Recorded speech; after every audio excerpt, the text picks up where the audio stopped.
अंतर्राष्ट्रीय प्रेस वार्ता में आप सभी मीडिया बंधुओं का, प्रिंट मीडिया का, चैनल के मालिकों का मैं हार्दिक स्वागत करता हूं।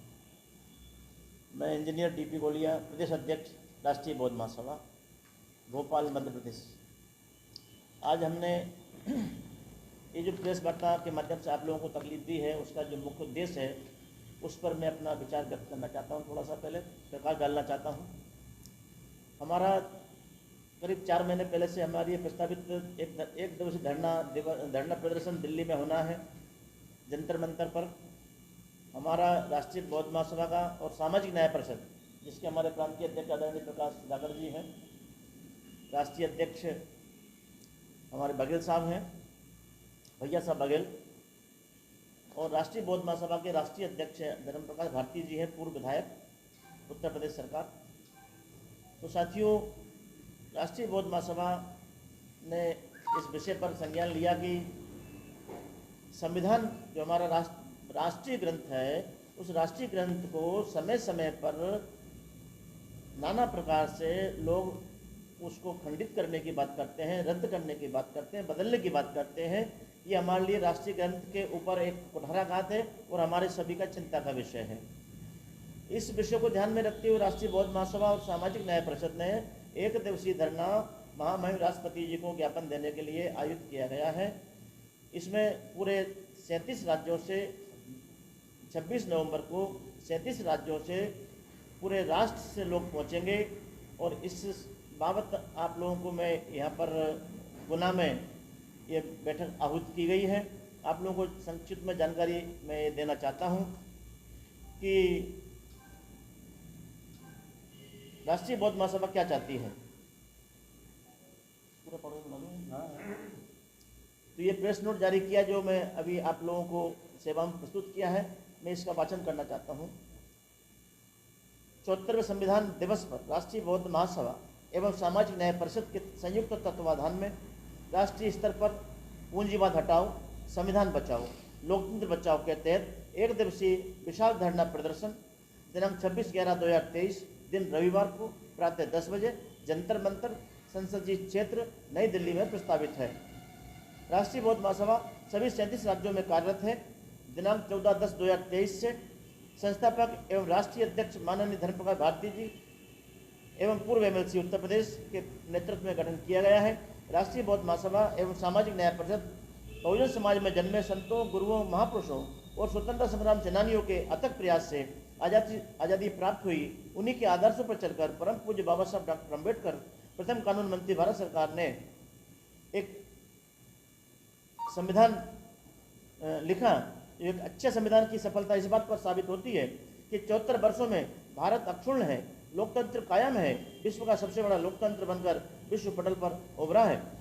कुछ मुट्ठी भर अतिवादी दक्षिणपंथी लोग संविधान बदलने की सलाह देते हैं, संविधान के खिलाफ अनर्गल आलाप करते रहते हैं और धर्मनिरपेक्ष राष्ट्र की छवि को धूमिल कर हिंदू राष्ट्र की कल्पना करते रहते हैं, जो सरासर भारत के लोकतंत्र पर खतरा उत्पन्न हो गया है। इसी हिंदू राष्ट्र की संकल्पना के आधार पर ही नई संसद भवन में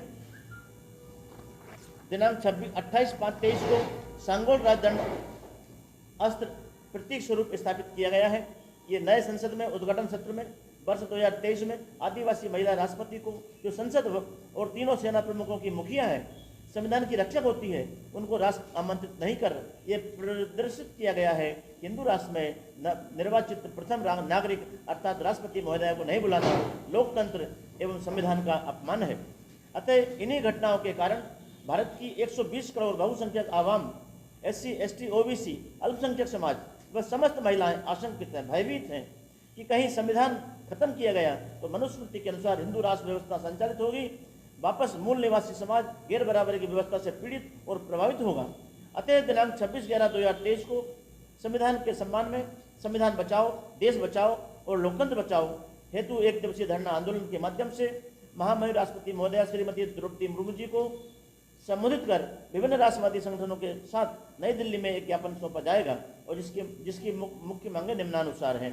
प्रथम, राजदंड चिन्ह संगोल को नए संसद भवन से हटाया जाए।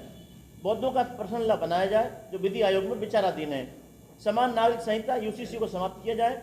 शिक्षा का राष्ट्रीयकरण कर समान शिक्षा व्यवस्था लागू की जाए। निजीकरण, सरकारी संस्थानों को का निजीकरण बंद किया जाए, SC ST OBC की नौकरियों में बैकलॉग पूरा किया जाए, राष्ट्रीय स्तर पर जातीय जनगणना कराकर उसके आधार पर शासकीय व्यवस्था संचालन प्रतिनिधित्व का अनुपात पुनर्निर्धारण किया जाए। संविधान बनाएगा तो काफी चर्चा जो मजदूर है और मजदूर के अलावा कुछ जो संहिता है उनको भी बदलाव किया गया, कुछ नियम कायदे बदले जा रहे हैं। इसमें लगातार ये चल रहा है, तो आपका संगठन या आपकी पार्टी द्वारा क्या प्रयास किए जा रहे हैं? हाँ साथियों, मैं एक स्थिति स्पष्ट कर दूं, हमारा कोई राजनीतिक संगठन नहीं है, हमारा गैर राजनीतिक धार्मिक संगठन है, सामाजिक संगठन है, जिसका नाम है राष्ट्रीय बौद्ध महासभा और सामाजिक न्याय परिषद। हमारा किसी भी राजनीतिक पार्टी से कोई वास्ता नहीं है। रहा सवाल संविधान का, तो संविधान, भारत का जो संविधान है विश्व स्तर का संविधान है, जिसकी विश्व के लोग तारीफ करते हैं। दक्षिण अफ्रीका के राष्ट्रपति ने भी ये बात कही है कि यदि हम कोई चीज़ लेना चाहते हैं भारत से तो वो है भारत का संविधान। और भारत का संविधान इतना लचीला है, उसमें संशोधन करने के प्रावधान हैं। 110 संशोधन किए जा चुके हैं। संविधान को हटाने की क्या आवश्यकता, उसमें कोई संशोधन करने की संविधान में मना नहीं है, अभी भी रास्ते खुले हैं। जो तमाम सारे जो धाराएं बनाई गई थी, जो कानून बनाए गए थे, उनमें लचीलापन लाता जा रहा है। जैसे कि कुछ केस, बड़े केस होते हैं, उनमें नोटिस के आधार पर लोग अपराधियों को छोड़ने का प्रावधान है, जबकि 7 साल की सजा के बाद में अगर ऐसा कोई मामला आता हो तो उस पर कार्रवाई बनती है, जेल भेजा जाता है। लेकिन अभी जो नए कानून लागू किए हैं भारत सरकार ने, उस पर काफी लचीलापन ला दिया गया। इससे क्या समाज में ठीक असर रहा है कि इससे और अपराध बढ़ने की संभावना? इंडियन पेनल कोड, भारतीय संविधान का जो इंडियन पेनल कोड है वो सभी को मान्य है और उसके अनुरूप ही शासन व्यवस्था जारी लागू की जाती है। इसमें हमको कोई आपत्ति नहीं है। माननीय वर्तमान सरकार ने यदि इंडियन पेनल कोड में संशोधन कर दिया है, हम इसके खिलाफ नहीं हैं, संविधान बदलने के खिलाफ हैं। आपके हिसाब से जो अभी जो चेंज किए गए हैं, धाराएं चेंज की गई, आपके हिसाब से ठीक है, समझ के लिए? नहीं, ये हमारे विशेषज्ञों की राय के ऊपर निर्भर करेगा। इस बारे में मैं, हमारे वो जो कानून के सलाहकार लोग हैं, विशेषज्ञ लोग हैं, वो इस पर मत रखेंगे। लेकिन हम लोग अभी चाहते हैं कि जो संविधान जिस रूप में है, उसकी जो मूल भावना है उसको आघात नहीं पहुंचाया जावे। आर्थिक सलाहकार परिषद के चेयरमैन श्री विवेक देवराय जी को पद से बर्खास्त करके राजद्रोह का मुकदमा चलाया जाए। लोकतंत्र, विधानसभा आदि चुनाव विवादित ईवीएम मशीनों से नहीं कराया जाए। पूर्व की विश्व स्तरीय चुनाव प्रणाली ही लागू की जाए। हाईकोर्ट, सुप्रीम कोर्ट के न्यायाधीशों की नियुक्ति प्रक्रिया पारदर्शी और परीक्षा आधारित रोस्टर प्रणाली से हो। निर्वाचन आयोग की नियुक्तियां सुप्रीम कोर्ट और लोकसभा के विपक्ष नेता की सहमति से निष्पक्ष रूप से की जाए। सेवानिवृत्त न्यायाधीशों को राज्यसभा या अन्य लाभ के पदों पर नियुक्ति की संभावना खत्म की जाए, जिससे कि न्याय निष्पक्ष हो सके।